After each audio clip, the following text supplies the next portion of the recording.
All right, happy Friday from the Pats Interference Podcast. We have Mike Giardi, the Boston Sports Journal, back. I'm going to skip the normal needling in the intro. I'm going to be kind here. I'm going to start with a question. Mailbag episode, we have to start with a question. It's not a listener question to viewer question. It's my question.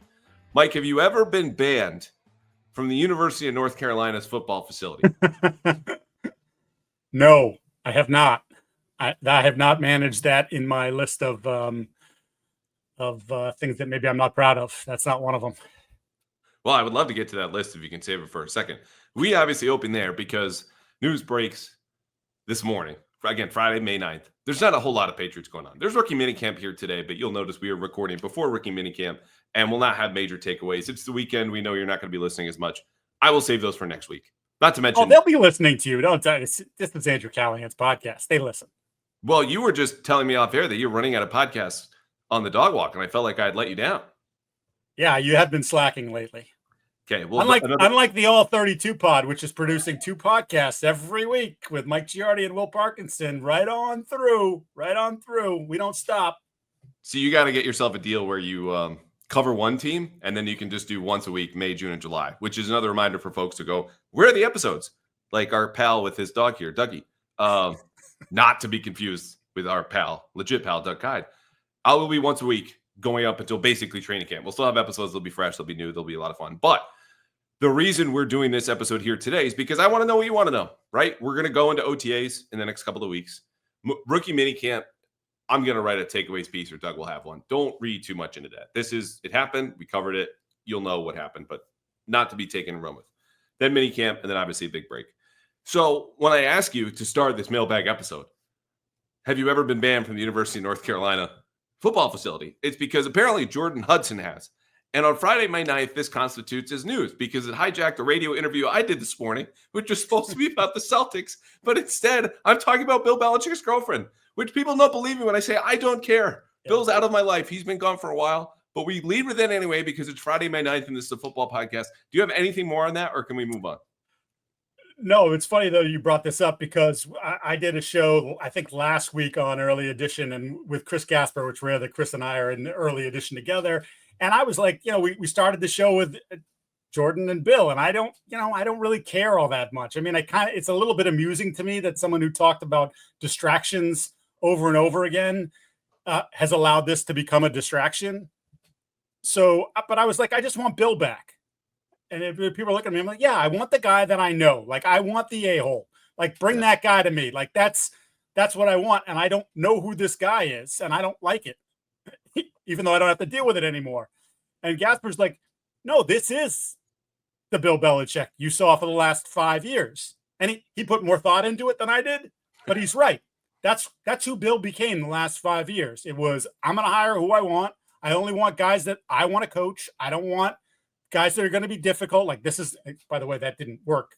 But I don't want guys that don't want to be difficult. Remember, yes. Yeah, but it's just like that whole point was like, I'm like, oh, well, you definitely spent more time thinking about this than I did. He was right. Like Bill, the last 5 years opened a lot of doors differently than he had prior. And I don't think there's any question that when you look at it, I think it helped contribute to where they went, which is in the toilet. Yeah, it's not great. I'll say 2 things that interested me about this because for the longest time I was like, he's Bill, he's got it. There's no reason for anyone to be concerned or worried. The man is in control. Name one person in his life, aside from Ron Gronkowski, who out-leveraged him on forcing a trade out of New England that's ever taken advantage of Bill. It might just be Gronk, which is a whole episode unto itself. But when that CBS interview blows up, and I'm saying on some other show, look, the best thing he did here was coach football. The second best thing he did here was be his own PR director and keep the team on message and disciplined and simple and focused. Yeah, he was a jerk along the way sometimes in the press conferences, whatever. I don't care. We're all moving on.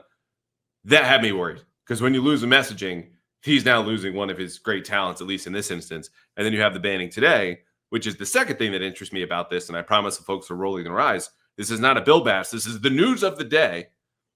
Who specifically banned Jordan from the facility? Because you remember, as I do, when this whole search is going on, there's drama between the AD, who is normally the boss of anyone in North Carolina athletics. He's not Bill's boss. He didn't even run a coaching search to hire Bill. That was done by board members at UNC. and encouraged by the chancellor at UNC. So is it them? Bill's allies throughout this, even though Bubba Cunningham came around, did, what you would expect of a guy named Bubba Cunningham in the press conference, jovial, Southern hospitality, like good jokes. Because if he's lost the people that drove this hiring and made an offer before the AD and before the chancellor of the whole freaking university, he's kind of cornered, which is another place and situation we've never seen Bill in. Now, he could, of course, just move practice to Chapel Hill High, and he might do this out of defiance. I don't know. But I don't care about the gossip TMZ angle of this. It's the power struggle, and it's already unfortunately watching this man kind of deteriorate in a way that no one wants to see. Look, even if you were the media member most upset about how he treated you and did this and that, which I am not among, that's all in the past. I want to see him at his full powers, whatever those are at UNC.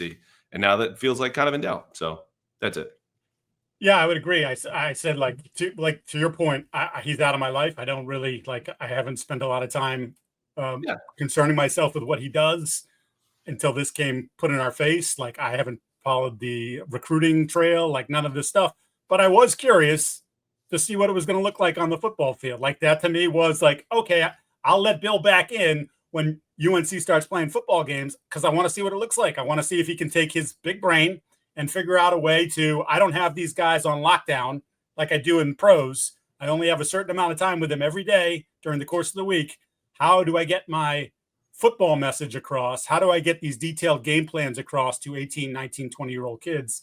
And I mean, I'll still be watching that part of it, but obviously now we have this little circus that's gone along with it. Yeah, it'll be appointment television. All right. That answers also another one of my own questions, which was in the rundown, that I sent you very late last night. Give me a Patriots take that has changed for you or tweaked or shifted or just kind of blown with the wind since the end of the draft. It could be about anything. Where have you changed your mind? I'll give you two. Yeah, bonus. One, and I've seen this before, but I haven't necessarily heard what I'm hearing. The Stefon Diggs injury. Count me as someone who thought week one was, you're smoking crack. What are you doing? It doesn't even make sense. I get it. They're paying him. They want him on the field. But this takes a year. Even the guys that rebound quickly, it takes a year. And so I'd sort of targeted week 5. But when you have someone like Austin Hooper, who's been around the league and has seen a lot, and he's must be nice to be 6 months out of ACL and be moving like that. Okay, my eyes are a little bit open to the possibility now that I had completely dismissed that perhaps, and again, we haven't seen him on the field. So it's all the videos. They don't show you if he falls down in the videos. I'm sure that gets edited out. Yeah. But I am curious now to see what that looks like and to see where he is when we open training camp, not minicamp, not the OTAs. When we get there at the end of July, is he out there? Is there a plan for him? And how does he look? Because obviously, if he is 90% of the Stefon Diggs that we've known in the past, then they have their best wide receiver, and it's we can't even argue that. The other one I'll give you is after I am just completely befuddled by what the Dolphins did in the draft and to a certain degree in free agency, and then they're trading Jalen Ramsey, and they're not trading Tyreek Hill, but Tyreek Hill clearly wants to be traded. I think they're going to implode. I think Miami, I did a bold prediction on our All 32 yesterday. I think Mike McDaniel and Chris Gear might get fired before the end of the year's over. That's how I feel like that program is going. And as much as I like the Jets defense still, even if it wasn't what it was last year, I have no faith in Justin Fields. And so to me, second place is just sitting right there. Now, second place doesn't mean 11-6, right, as some people, or even playoffs, but it is, you're pulling yourself out of the basement. And I think it's right there for you to do it. And certainly we have a hell of a lot more confidence in the coaching staff that they have brought in this year versus the one last year. We know that the roster has improved. How much? Again, we'll see it when they actually get on the field, but all signs point to that's a real possibility. And considering where you've been, that's kind of exciting because we've watched a lot of crap football for the last 2.5, 3 years.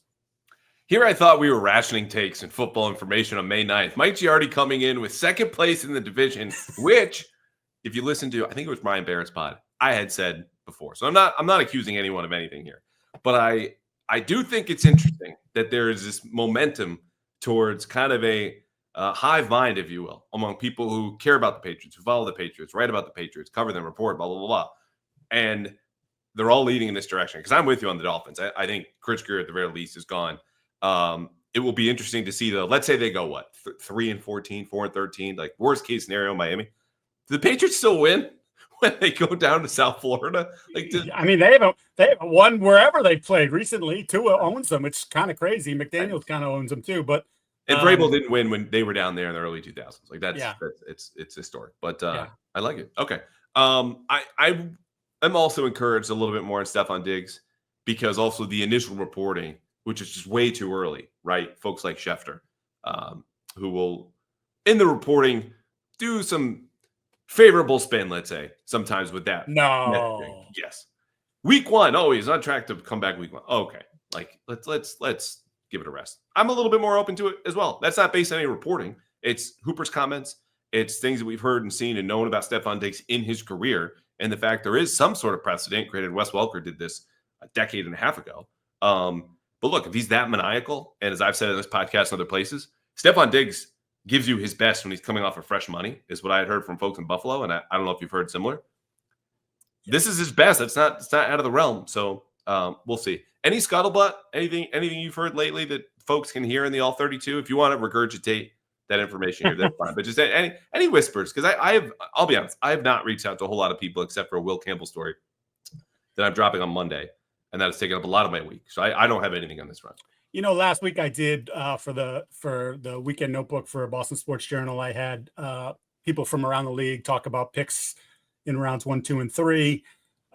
This Saturday we'll have picks 4 through 7, and it's and this isn't anything that's going to surprise anybody because people have been over the top, A++, perfect. I've heard all these words for the draft, but there really is a lot of from league people. And again, people want the quotes to be attributed to someone. And I always tell people when you're talking to somebody from another team and you're talking about players, that's a line you're not supposed to cross. These guys want their jobs with their organizations. They don't want to say, but it also allows them some freedom to just some honesty. This guy sucks. Like I would never have touched it. Like that sort of thing. I didn't get that. I didn't get that from anybody. I got a lot of, we liked him. Ooh, we were mad that you picked him. Like that, you being the Patriots, like that thing happened a lot. So, I mean, again, I'm more tempered on the class. I think I gave it a B because, well, Will Campbell, is he a left tackle? If he's not, then to me, when you're 4th pick, if that's not what he ends up, where he ends up as a good left tackle or just a solid one, that changes it. There's a couple other things in there that they did that we'll see if it works out or not. But like, it's pretty, because this group, I've talked to this group for a lot of years, and just the last couple of years, they were kind of just like boom, boom, just shooting holes in everything that they did.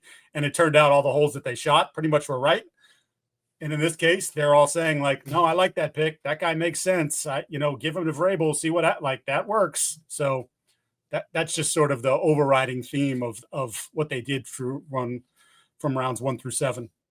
Yeah, there's always an element of the initial reporting, the initial opinion, and then the zag that comes in. And sometimes it's in the exact place that you would expect it, right? The radio. Other times it's in places just in Twitter. Like you just don't want to have the same opinion as everybody. And opinions after the draft, as we all know, look, are fine. They're content that we have to do. The truth will come out in a series of obviously games and weeks and years, usually 2 to 3 years. But when league folks mirror the opinions of folks like us on the outside, there's just not a whole lot of room for debate, right? Yeah, we can say, we don't really know what the draft class is going to be. Man, with the picks that you had, the draft capital that you had, the holes in your roster, and the players that were available to you each and every time going down, the Patriots made a lot of picks that I ended up giving them an A-. But I didn't really spend any time pushing back against Zag because I just thought it was ridiculous. And at that point, you also kind of give some credibility to it when you spend time on it. So I'll stop now. That's good to hear. People read your Sunday notes at Boston Sports Journal. Okay, I have 2 more questions. The people have been waiting long enough, Mike Giardi, to hear their questions answered. So I will save My question for you about which undrafted free agent makes his roster, and what do you want to see at rookie minicamp before we go to rookie minicamp, and then don't talk about it in this podcast because we haven't seen it yet. Yeah. But first, as we get to everyone's questions, I got to tell you, if you are watching basketball playoffs, if you're watching the hockey playoffs, if you are watching a Red Sox game on a Thursday with your parents where they win 5-0, and you're not playing PrizePicks, what are you doing? PrizePicks is the best place anywhere to win money while you watch sports. Okay, it's this simple. You've heard me talk about this before. You build a lineup, any players that you want. Each comes with the stat. It could be points, rebounds, runs, home run, strikeouts, whatever. 2 to 6 players, more or less on each of their stat projections. You file it in. If you win big money. And again, this is the best place to win while you watch sports. There are millions of users over at PrizePicks, Mike and I included. They have new features every Tuesday. I'm having tacos. They call it Taco Tuesday at PrizePicks as well because they discount 15% to 25%. I don't know what that has to do with tacos, but I'm telling you, if you get a discount of 25% on anything on a Tuesday, you show up on a Tuesday. And in this case, it's PrizePicks. So the basketball playoffs are here. The hockey playoffs are here. If you're at home watching, just pull up PrizePicks. And right now, here's the best part. If you sign up today, you will get $50 instantly when you play your first $5 lineup. You don't even need to win to get the bonus. You get $50 guaranteed when you sign up and play your first $5 lineup. So do it right now. Download the app today. Use code CLNS and get $50 instantly after you play your first $5 lineup. That's code CLNS to get $50 instantly after you play your first $5 lineup. PrizePicks, run your game. All right, the people have questions. Here we go. Brian wants to know. This is from Blue Sky. Dropping these, always asking for questions on Twitter or Blue Sky. Brian, which position group do you think was upgraded most since last season, and which position group will make the biggest impact on this year's team? Well, the latter is quarterback because that's the answer for every team every year. But the first one, which has been most upgraded in your opinion? It's interesting because I'm going to say this, but it comes with an asterisk. I think it's the interior defensive line. I think when you add your highest priced free agent, Milton Williams, who we all believe is a good player, and now he's going to, or a very good player, but now he's going to have more volume. They're not paying him to play 50% of the snaps. He's going to have to play 75 or whatever, as Mike Vrabel smiled at the press conference. And I think there's a lot of, again, before they've gotten him on the field, there's a lot of optimism about Joshua Farmer. So you combine those two guys on the interior with Christian Barmore, if Christian Barmore is in fact good to go and healthy, and as he's been teasing, the comeback season is loading. He's been very active on social media, so he's very, very confident about where he's at. Obviously, after missing most of last year with the blood clots, like that's pretty good. And I would still, and this is where the asterisk comes, I would still say because of Barmore's situation, and again, we just don't know. Until Christian Barmore tells me, I know what happened. We know what happened. We pinpointed the problem. We've got it fixed. Well, on that note, I still like another body. He's speaking next week on Thursday. So there you go. Folks listening, file that away. I would like another. I would, if there's any question, shadow of a doubt, whatever, I would have liked another interior defensive lineman in addition to that bunch. And to me, again, I don't say not Jaquelin Roy, not Eric Johnson. We live that life. It's, in a pinch, if you have to play those guys for a half because people go down, okay, I get it. That's what happens. But I still would have liked a little bit more depth built out there. I like the pick. I think it speaks to the biggest problem the Patriots had that got the least amount of attention because you just had leaks springing everywhere, right? And it's not real sexy to talk about on a podcast or a TV show like, oh, their interior defensive line's really failing them. You just go, the run defense stinks. But when you really examine what stunk about it, it was the guys that you talk about having to play, and not to mention Devon Gotcha was not very good last year, at all. And certainly not to the level that he was speaking for everybody else. I think it's a fine pick. My thing is still, even if they are high in Joshua Farmer, who is a 4th round pick, Kyrus Tonga still might be their 3rd defensive tackle. And the starters there, obviously, there's a big jump. Milton Williams and Christian Barmore, great. Big upgrade over Devon Gotcha and whatever street free agent they had picked up. But to me, the depth still concerns me, where you get a little bit of ceiling upgrade, and I think a big floor upgrade to me is receiver. And it speaks to Diggs, which we just covered. Kyle Williams, I'm in love with. I could be completely wrong about what he's going to do in the league. There are some league people, though, inside that agree with me in that instance. You get Pop Douglas in an offense is going to feature slot receivers. Maybe he doesn't stick. I don't know. He's going to have to be on his details more than he ever has been. You'll see whatever the hell Ja'Lynn Polk and Javon Baker still have left. Matt Collins is a professional. Kendrick Bourne's a year further removed away from his ACL tear and recovery. Like, they've got plan Bs here. I still feel like I left somebody out. But the point is, if Deshaun Booty. Okay, no, I didn't forget anybody. All due respect. I can't say that. There was complete disrespect. You cannot say all due respect after completely disrespecting someone whose job I think is just gone because he plays X. That's Stefon Diggs now. The point is, if Diggs is who we think he will be, or 90% of what he was, that's the best receiver they've had since 2018. Okay, that's just what it is. And everybody else gets a little bit better. This is the unit that's really caught my attention. So that's my answer. Any pushback? No, I said on TV last week, I was like, they're like the 22nd or 23rd best group now on paper versus where they were before, which was 31, 32. So that is a significant climb. And then if Diggs is Diggs or something close to Diggs, then I think that thing goes up. And like you said, we don't know. We think Pop fits in this system, but we'll see how it looks. But like, we don't know about Polk. Can he bounce back? Is Baker going to show you anything, or is that just a wasted pick? But there is more. We've had competitions in the past at wide receiver with names, but not real talent, guys at the end or whatever, or you're like trying to project. Yep. There's more there for sure. So I think the actual competition at wide receiver is a fun one for the first time in a long time versus you trying to convince yourself that it was a real competition. Remember, they kept 7 last year, part because the roster sucked. And there was just, okay, those are 7 of our best players, but it wasn't like no, those are our 7 best. It doesn't matter what's happening anywhere else. So yeah, this could be different. Among those 7 was Ja'Lynn Polk. This question comes from D. Witzgal, and apologies if I mispronounced that, but he wants to know, is he fixable? Like, why didn't it work last year? And if so, what does Ja'Lynn need to do to make the team? Maybe he'll eat some humble pie, he suggests, on special teams. Yeah, so the guy that we saw in the summer, I said it a million times, he looked like he'd been in the league for 5 years. Details were good, catching anything that was close to him. You could see that there was a little bit of a lack of a burst, which concerned me a little bit, but that was sort of his scouting report. Like, he just doesn't have that extra gear, but like there already seemed to be a relationship developing with the quarterbacks.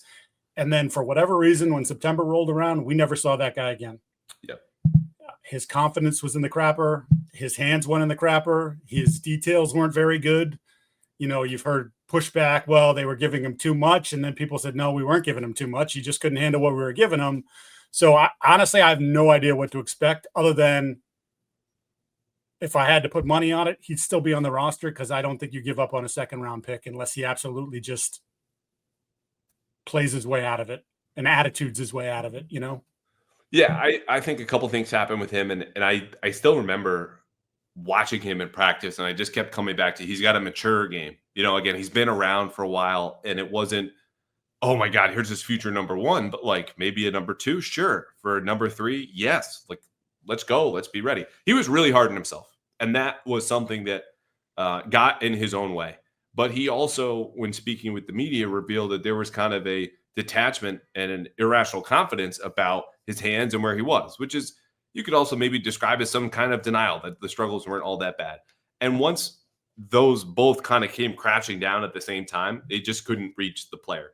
And this isn't to say that his confidence is fractured, beyond repair. I don't think that's the case. And he had, I think, surgery this offseason, but there's a good receiver in there somewhere. And it might top out as a 3 or a 4.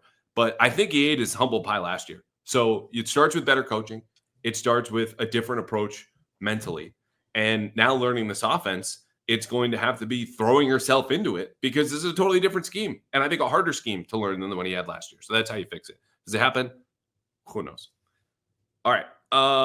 Any chance, this comes from your pal, Andy Hart, WEI. Any chance Rhamondre Stevenson is battling to hold on to his job this summer? As far as his job on the roster, no. As far as his number 1 job, yeah, I think that door is open. 2 years in a row, he wasn't their best running back. 2 years ago it was Ezekiel Elliott.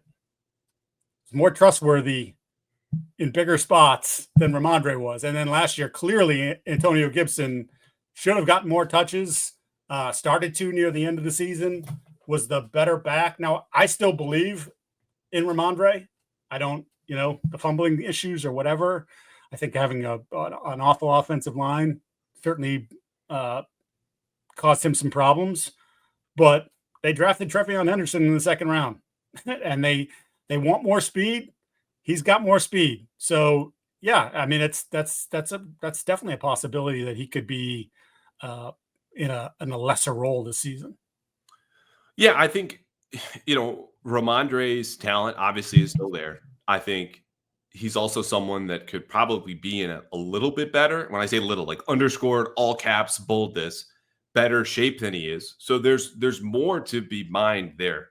And for him, not only just did they spend a second round pick, but this guy which might physically be as gifted as you. And I think right now that's driving a lot of excitement around Trevion, and rightfully so. And he's, got it together, and he was a captain at Ohio State.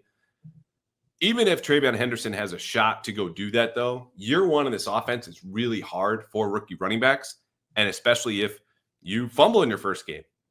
And you know who knows this? Rhamondre Stevenson, who then took basically the first half of the season. Part of this is Belichick keeping him, in the doghouse from mastering that offense and getting a hold on it. And he had a much better offensive line than the Patriots do now. So we'll see.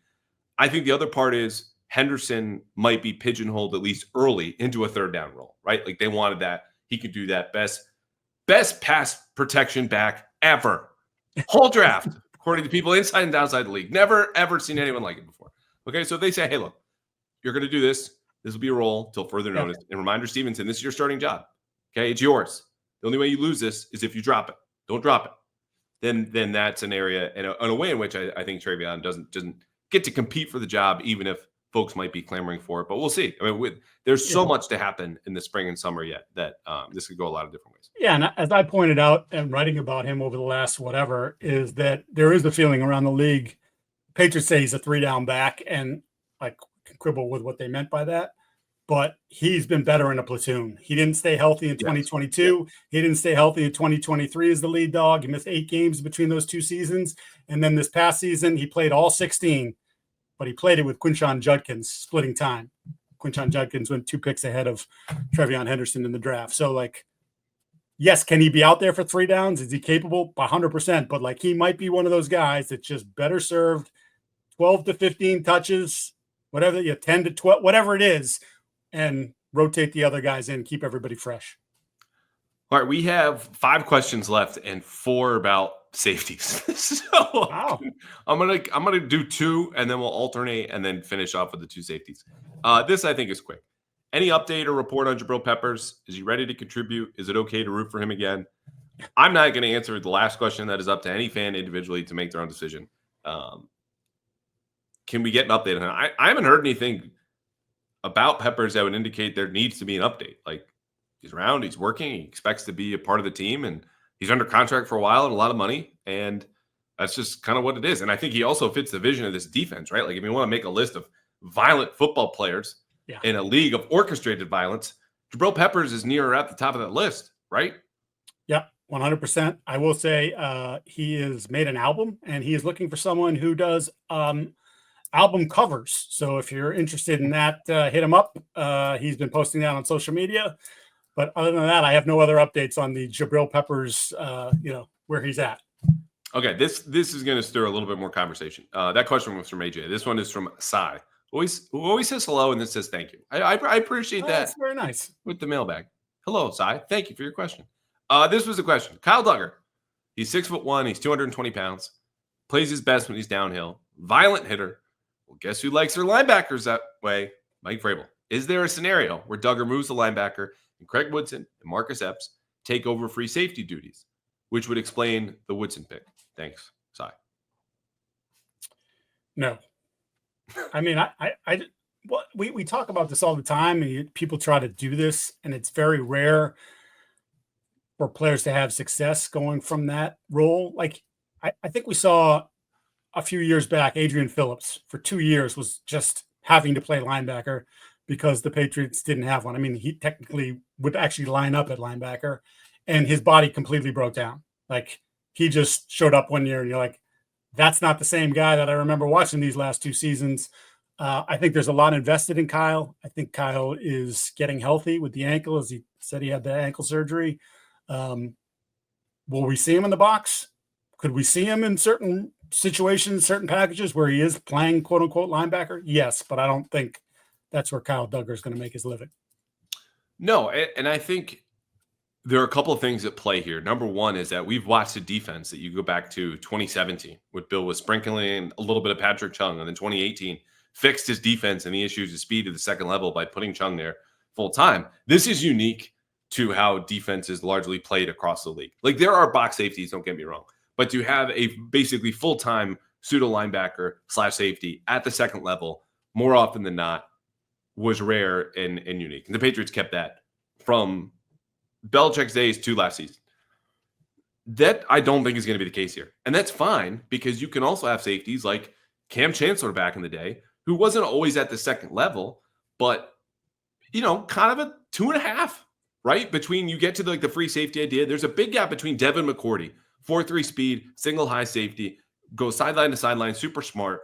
And, having guys who can play too high or is spinning down as a strong safety who's going to be the wrap or is going to be double teaming or hitting tight ends. Like that, I think is where Kyle Duggar is going to live. The 2.5 level there, if you will. So yes, I agree with you that he'll be at the second level sometimes, but you don't have to commit wholly to being a linebacker. And I get the question, like the measurements there sure make sense, but they brought in a lot of linebackers to play linebacker. Kyle Duggar will be a safety. I think he can still work in this system, and the system will be different from what you and I have seen, and everybody else has seen in the last few years.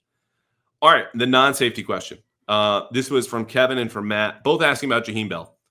Why has everyone forgotten about Jaheim Bell, Mike? What's going on with Jaheim Bell?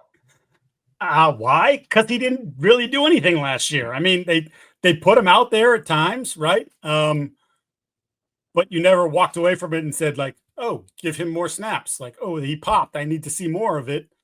I think he obviously has an opportunity to carve out a role, considering he's one of 3 drafted tight ends that is on this team. Hunter Henry, Austin Hooper, Jaheim Bell. They brought in a couple undrafted free agents that could potentially, muddy up the position or maybe take his spot from him, but he'll have a chance. He has an opportunity. I mean, they put him in the backfield from time to time. So like he's got a little position versatility. We know he's a good athlete.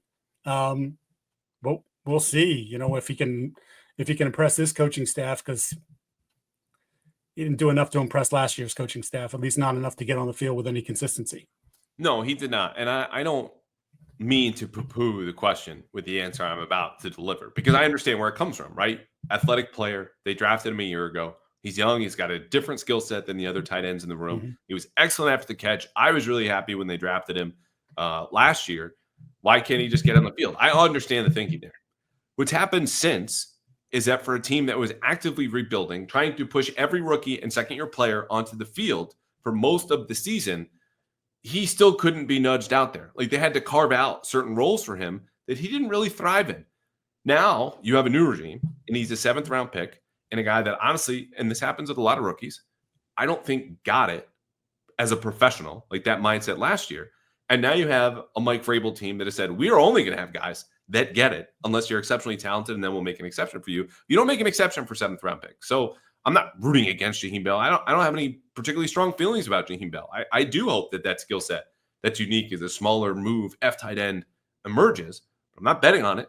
I don't think Mike Vrabel and the Patriots are betting on it. He's still here because they want to see what they have, and we're all going to find out together. But it's a whole new offense. Like I think a lot just has to change for him, and I'm not even talking about circumstances to factor into the fate of the 2025 Patriots. No argument. Cool. All right. So this question is actually 5 in 1. And one of them was about a safety, so we don't have 2 more. Take whatever you want from Chris, who just left us a buffet of queries. Any intel on a plan for Marte Mapu? Was Joe Cardona cut for performance, his salary, or a fresh start? Are you writing? Because there's it sounds like an earthquake by you. Oh, yes. Go ahead. Okay. By the season's end, will we be happy with 2 edge defenders? I don't know if the Patriots have any to be happy about. Make me feel better. I just love the raw honesty here. Chris, I just hope the day is going okay, man. Yeah, we're going to get through this together. I mean, it's raining today, but like the weekend's supposed to be, next week's supposed to be awesome. Like it's good things are coming. Nothing on Marte Mapu. I get this question a lot too. Like, are they going to make him a linebacker? And I will just continue to defer to what we heard last year, which is we're not really quite sure what he is. He had a little pocket there of a couple games where you're like, oh, there's a player in there somewhere. But again, Mayo said it too. It's like one of his. You remember that in training camp? He was like, "Yeah, we don't really know yet." I'm like, excuse me? Yeah, and I'm not sure that they know now. So now it's a new regime trying to figure that thing out. Cardona, fresh start. I think it's pretty clear that if you had any ties to the Belichick regime, sorry, but we don't need that here anymore. We're doing something different. 2 edge guys. You're gonna be happy with 2 edge guys.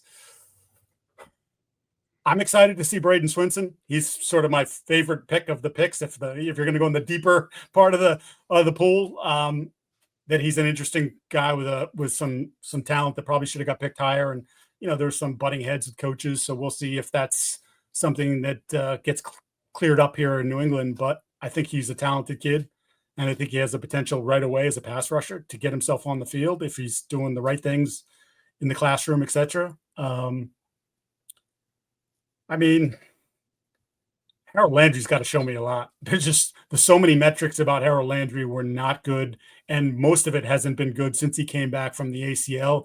And I know people will point to the sack total. Oh, you had 9.5 sacks. Well, it's a lot of cleanup work. It's a lot of work done by Jeffrey Simmons and not by Harold Landry. So they're invested in him for 2 years basically. So they're gonna give him an opportunity to show that he's still that guy. I still like Anthony Jennings. And obviously Keon White, he'll move around some, but I think Keon White of the variety of players that should maybe get a kick or a boost from the new regime, I think Keon White is one of those guys. So I think by the end of the year, there should be 2 guys that you're happy with, that you're okay with. Do you think Chris feels better at the end of that answer? It wasn't an awesome answer. I mean, I was just trying to talk through it. Like I know. So to me, it's still, that's another position where I would have liked to have seen one more ad, of consequence. And I would not look, I've said it, and I don't mean this as disrespectful to Harold Landry. I know they have history. I just think that Harold Landry's tape was not good at all last year. So it's like, you can look at the metrics, but then if you actually pop in the tape, it wasn't good either. And that they've given him this money means he's got a role. He's a starting edge for you. We'll see if they can unlock the player of the past and not the one that the recent past that wasn't very good. Yeah, I think this is a position that will benefit from a platoon, right? Anthony Jennings, you want first and second down, third down, get him out of there and put Braden Swinson in, or Caleb on Chason, who we heard from the other day and finished really strong, 4 sacks in the last 6 games.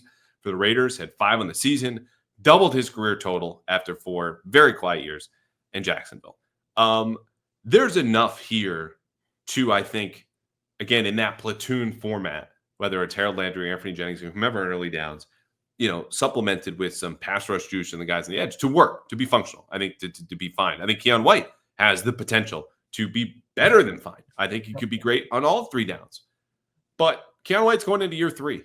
And so if this group does maximize all the potential we've alluded to, and guys like Chase and I've heard since they got into the league, you credit Terrell Williams, I think, and the coaching that, there was fine defensive line coaching here a year ago, but nothing that you've heard like you have about Terrell Williams is maybe the best in the league. So whether it's Vrabel, him, Clinton, defensive line coach now, whose name I forget, like, I think what they're going to do is what you saw from Patriot coaches, coaching staffs for years, right? Bigger and better than the sum of their parts. Does it happen? I have no clue. But there's enough bodies where it's certainly a possibility. And I'm saying like Cardona, like, he was overpaid just because any long snapper who's among the richest in the league is overpaid. And that's that. And Marte Mapu, I think they're just going to see. But that also, I want to underscore this, was a Bill pick. Like, there were analysts that loved Marte Mapu, Daniel Jeremiah coming out, loved them, smart, physical, violent. when you don't have a position, you don't have a home. And that's kind of been the issue here with Mapu. But that was a Bill pick from the beginning. He loved him dating back before the combine that year. So yeah, and famously, even defensive coaches that year, when they picked Marte Mapu, were like, why did we not pick an offensive player here? Doesn't our offense need help? Yeah. Bill did what Bill did. Yeah. All right. Those are the questions from the people. So 2 more quickly. UDFA you like to make the roster?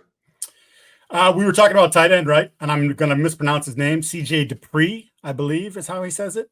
The tight end from Alabama, 6'5", 262. Was not like an awesome player at Bama. I just look at it as a developmental, big-bodied tight end. Hunter Henry had a terrific year last year. Austin Hooper did as well. Hooper's on a 1-year deal. Like, start to explore the idea that maybe there can be a young player that can be developed here. And as we mentioned with Jaheim Bell, like, I don't know. So yeah, I think there's an opportunity there for him to kick in the door and be on the roster. I like it. Brock Lampy has been my pick, fullback, Northern Illinois. James White coached him last year, and Josh McDaniels drafted him, or Patriots drafted him this year. But Josh McDaniels needs a fullback. He's the only one on the roster. And to me, if they want to play with any kind of 2-back sets, and this has been a 1-back offense basically since Josh left, like those are, again, you could formation a tight end into the backfield and still run it. It doesn't hit the same, going counter or any lead plays unless you have a real fullback in there. They have one. I think he's making the team. All right, rookie minicamp is going to start here in 3 hours. So what's important now, barring some sort of completely unforeseen development, hopefully, obviously, not an injury. That would be important that come out of rookie minicamp. But things you got your eye on. I'll be watching the coaching staff, honestly, more than I'll be watching the players, I think, just to see how the duties are divvied up, who's coaching, not who's coaching where, but, sort of the way in which they're coaching. So I'm just kind of curious about that. And having covered Vrabel in Tennessee and covered training camps with him, he's involved. And I like that sort of model, if you will, that he'll be bouncing around from here to there and putting on the blocking pads and doing all those sorts of things. I'm looking forward to seeing that. But as far as what we're going to garner from watching players indoors, not that much. I just like the movement. That's basically it. Like, we're not charting. I mean, maybe people will. I don't know. I missed rookie minicamp last year. I had a family thing. I don't remember what, but I did not go. So I don't have much of a frame of reference because obviously Bill did not let us into any rookie minicamps. And honestly, I don't blame him for that because you don't want expectations to skyrocket based on a media member who doesn't know what they're looking at. So to that point, I won't be charting one-on-ones here. You have a lot of guys who are there on a tryout basis who were not drafted, not had any interest in even signed. They're not even like fully under contract. It's just like, hey, don't sue us when we have you out here for a few days to practice with the guys we actually did sign in draft.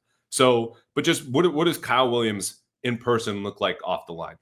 Does that speed stand out? Braden Swinton, same thing, that kind of explosiveness off the edge, which if he's going to be a rotational pass rusher, that's going to be his big move, speed or speed to power. Do we see it? So that's it for me.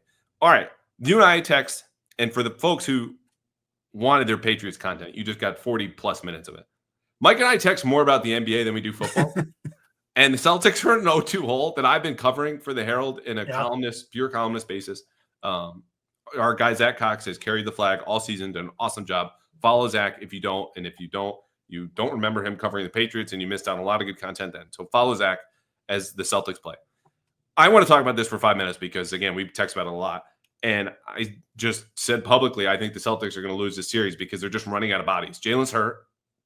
Kristaps Porzingis is dealing with a mystery illness that is still affecting him months later and is clearly not himself. Wouldn't post up campaign late in the first half of game 2.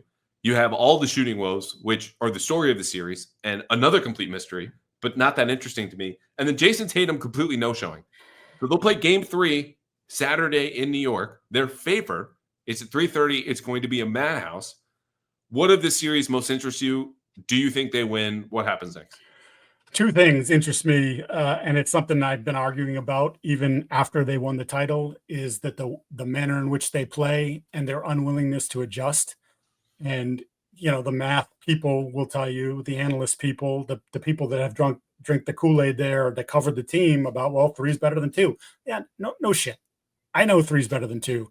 But when the 3 is not dropping and you're having not just one of those games, but now they've had back-to-back games, then adjust. We saw them adjust against Orlando, which is the further thing that makes me kind of crazy about this is, okay, it's not happening. So guess what, Jason, get down to the block or work your mid-range game and just go to town. We're not seeing that. This philosophy that they've almost been brainwashed with, it's crazy too to me, because this is a team that's really smart. Like, Drew Holiday is the freaking guy that gives the game what the game needs. He's like, that's his whole career has been that.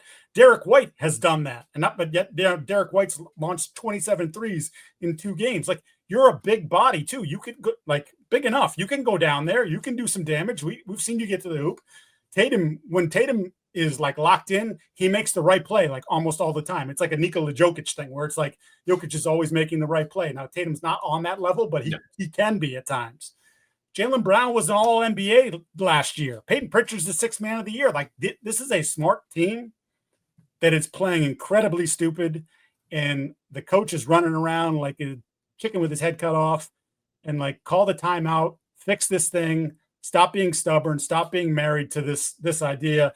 And I guess off of that, and I mentioned it there, is Tatum. It's not falling from out there, Jason. Your shot's a little bit busted right now. But you know where it wasn't busted? It wasn't busted in the mid-range from 15 feet or getting down on the block. You're strong enough to, they have better matchups against you than Orlando did. I think OG is a good defender. Bridges is long and can cause some problems. Hard will be physical with you. You're still better than all those guys. So get closer to the basket, make them work that way, get to the free throw line, do all these things that you're capable of doing. So stupid me. I did think after the Orlando series, like, I'm like, that showed growth. I'm like, oh, they get it now. Like, this team's not letting us do this. So screw that. We'll just go inside. We'll work this. We'll work the mid-range game. And here in the first 2 games against the Knicks, it's like, no, let's just dribble out in the perimeter and hoist up 26 footers. And it's not falling. And when it's not falling, you got to adjust, and they're just not doing it. So I want to make a small defense of the Nerds. Okay, because this is not a blind faith to the idea that, yes, 3 is more than 2. And I think a lot of the conversation around the Celtics has been reductive in that way. Like, oh, the 3s aren't falling, stop taking them. This is a good shooting team. And in game 2, this was much less the case in game 1. They got wide open looks.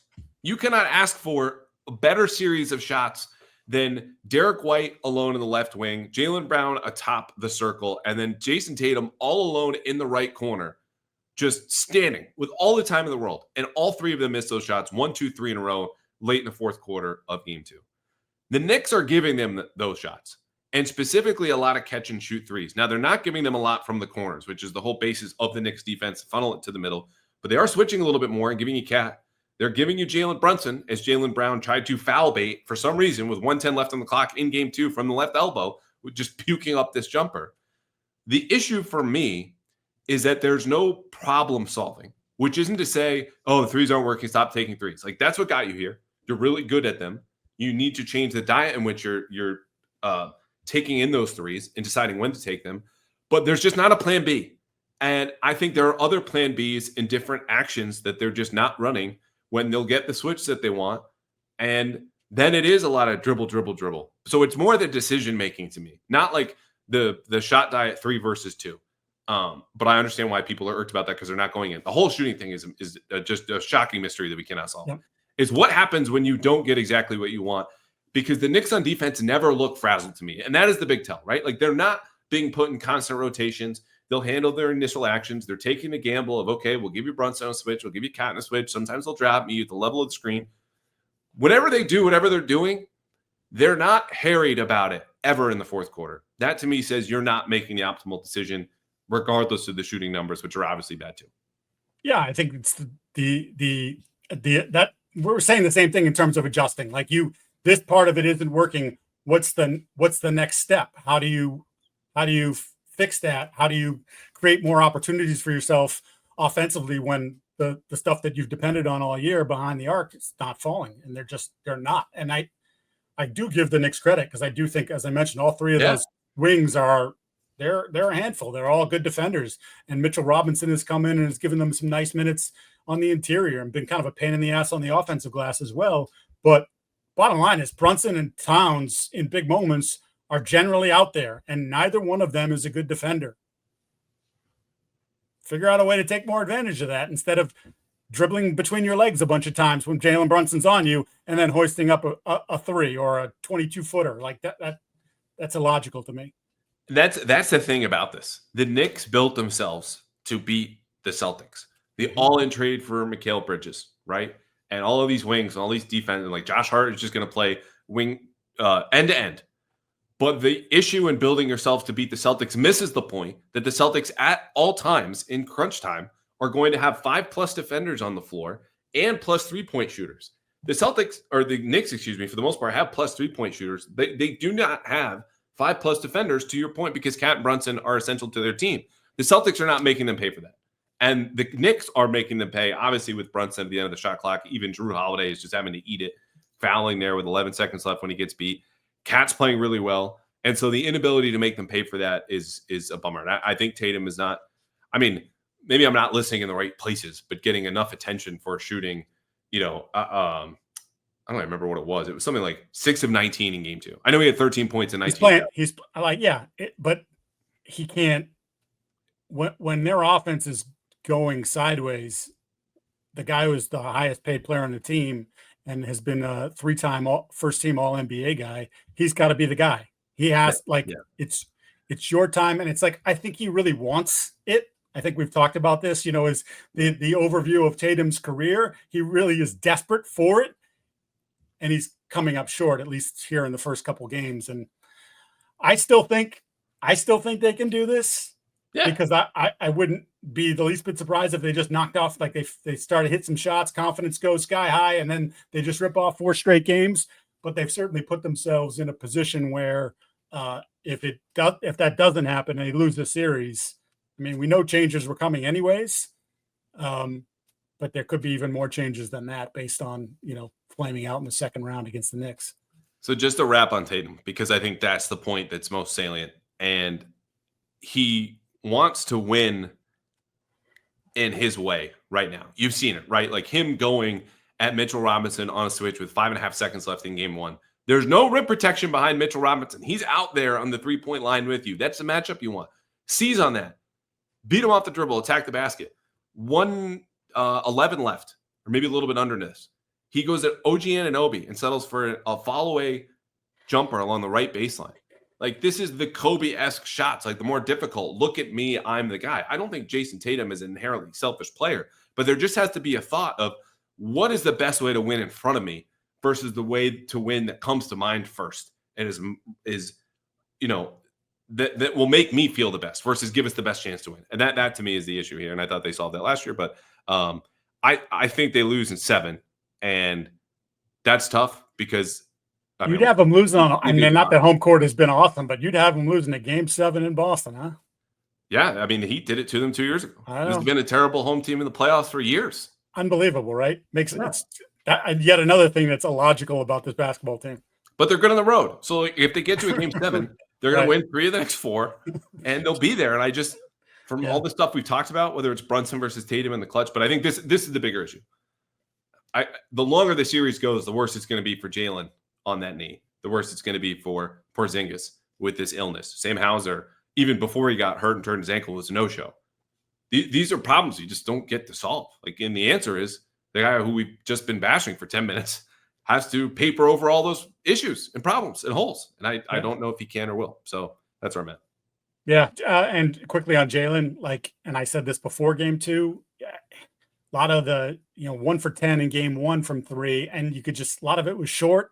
Yes. And he's had moments where he looks like the old Jalen. Like he gives you little pockets in each game, right? Where you're like, ooh, there was some lift there. But generally he hasn't had the lifts.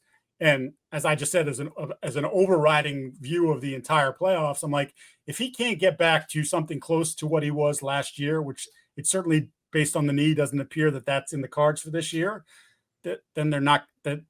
I don't think they're winning the whole thing anyways, because I think that was their superpower, is having he and Jason, and sort of just like back and forth. Who's gonna take over the game with those athletic wings? Yeah, Ja'Lynn's bad misses, barely grazing the front rim. He had an air ball game 2.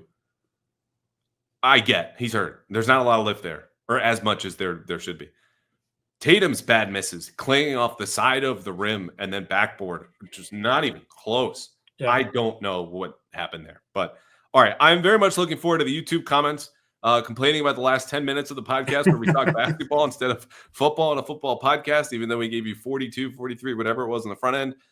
You got to go. Rookie minicamp is coming up. Read Mike at the Boston Sports Journal. Follow him, obviously. And you'll be back. I'm sure I'm going to do my best to give you a break, but you haven't said no yet. I never say no. No. Thanks, pal. Thank you.